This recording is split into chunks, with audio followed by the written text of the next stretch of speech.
Proposal penelitian. Proposal penelitian.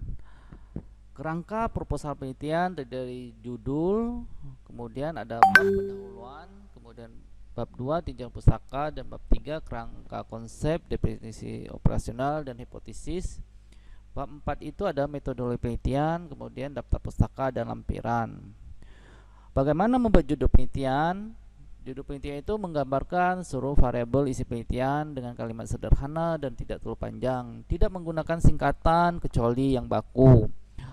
Variabel yang dicantumkan hanya variabel utama, yaitu variabel independen dan dependen. Contoh, bila variabel independennya lebih 3, maka disebut atau ditulis faktor-faktor. Kemudian contoh lainnya, tempat penelitian dicantumkan satu tingkat di atas saja. Contoh misalnya kecamatan, kabupaten. Kemudian contoh waktu penelitian tahun 2008. Kemudian harus sesuai dengan EYD. Contoh dari judul penelitian adalah hubungan anemia dengan apa, misalnya faktor-faktor yang berhubungan dengan anemia, pengaruh makanan nabati terhadap penyakit diabetes misalnya. Selanjutnya kita akan membahas pendahuluan dari latar belakang. Uraikan situasi dan kondisi yang melatar belakangi pentingnya dilakukan penelitian ini, yang disebut juga dengan justifikasi penelitian. Besarnya masalah, waktu, area demografi, dan geografi. Kemudian apa penyebab masalah, pemecahan yang ada yang diperlukan. Memuat fakta-fakta yang menunjang sehingga menjadi acuan dalam penemuan masalah penelitian, rumusan masalah. Urutan aliennya adalah piramida terbalik, sistematik, dan logis.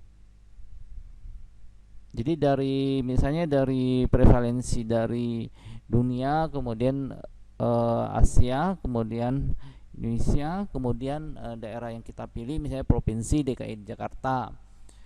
Kemudian pernyataan alternatif pemecahan masalah, gambaran yang diharapkan dari penelitian. Masalah penelitian harus sesuai dengan final, feasible. Penelitian harus sesuai dengan final, feasible, interesting, novel, ethical, dan relevan. Feasible itu mampu dilaksanakan. Tersedianya sumber penelitian, tersedianya dana, tersedianya waktu, alat, dan keahlian. Interesting, menarik, masalah harus menarik bagi peneliti. Novel, memberikan nilai baru, mengemukakan sesuatu yang baru, membantah atau konfirmasi penemuan yang terdahulu, melengkapi, mengembangkan hasil penelitian terdahulu. Ethical, tidak bertentangan dengan etik. Relevan, bagi pengembangan ilmu pengetahuan dan bagi kebijakan kesehatan. Rumusan masalah diawali dengan kata pengantar, dinyatakan dengan kalimat tanya. Pertanyaan penelitian berisikan kalimat interrogatif yang menyatakan variabel yang akan diteliti. Tujuan penelitian merupakan pernyataan operasional tentang apa yang akan dicapai, terdiri dari tujuan umum dan tujuan khusus. Merupakan kalimat yang menyatakan variabel yang akan diteliti dan bagaimana hubungannya. Biasanya sejalan dengan judul. Tujuan khusus, uraian satu persatu dari variabel yang akan diteliti yang merupakan pernyataan spesifik dan terukur. Manfaat penelitian itu bisa bagi akademik, masyarakat, peneliti, dan pengembangan penelitian. Ruang lingkup itu mencakup what, where, when, how. Tinjauan pustaka itu berisikan berbagai aspek teoritis yang mendasari penelitian, penelusuran teori-teori yang akan digunakan membahas substansi variabel yang akan diteliti, berisi hasil penelitian terbaru yang dilakukan, urutan sebab disesuaikan dengan tujuan penelitian. Buku yang dipakai sebaiknya asli dan ilmiah, tablet majalah sebaiknya digunakan pada latar belakang. Tidak ada bertepatan dengan beberapa buku atau tahun buku yang digunakan, sebaiknya disesuaikan dengan substansi penelitian yang dilakukan. Kerangka konsep didasari oleh berbagai teori tinjauan pustaka, kerangka teori, kerangka konsep. Diagram yang menunjukkan jenis hubungan antar variabel yang diteliti. Gambar sebab akibat yang logis dari masing-masing variabel. Arah penyusunan hipotesis. Didahului dengan penjelasan kalimat yang dibuat peneliti, bagaimana hubungan antara variabel dan yang diteliti. Ini adalah keterangan dari kerangka konsep. Kemudian DO, definisi operasional, meliputi definisi alat ukur, cara ukur, hasil ukur, dan skala ukur. Data yang dikotonomi dan tidak harus skala nominal.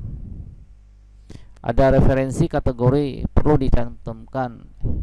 Kemudian hipotesis disusun satu persatu sesuai hubungan variabel independen dan dependen, merupakan pernyataan sebagai jawaban sementara atas penelitian yang harus diuji validitasnya secara empiris. Tidak semua penelitian memerlukan hipotesis seperti studi eksploratif. Metodologi penelitian, desain penelitian, cara kerja, jenis penelitian, observasi, deskripsi, survei, prevalence, analitik, cohort study, cost control. Jika menggunakan data sekunder, maka desain yang ditulis adalah peneliti pertama. Waktu dan tempat berupa kapan waktu penelitian dilaksanakan, di mana tempat dilaksanakan penelitian tersebut.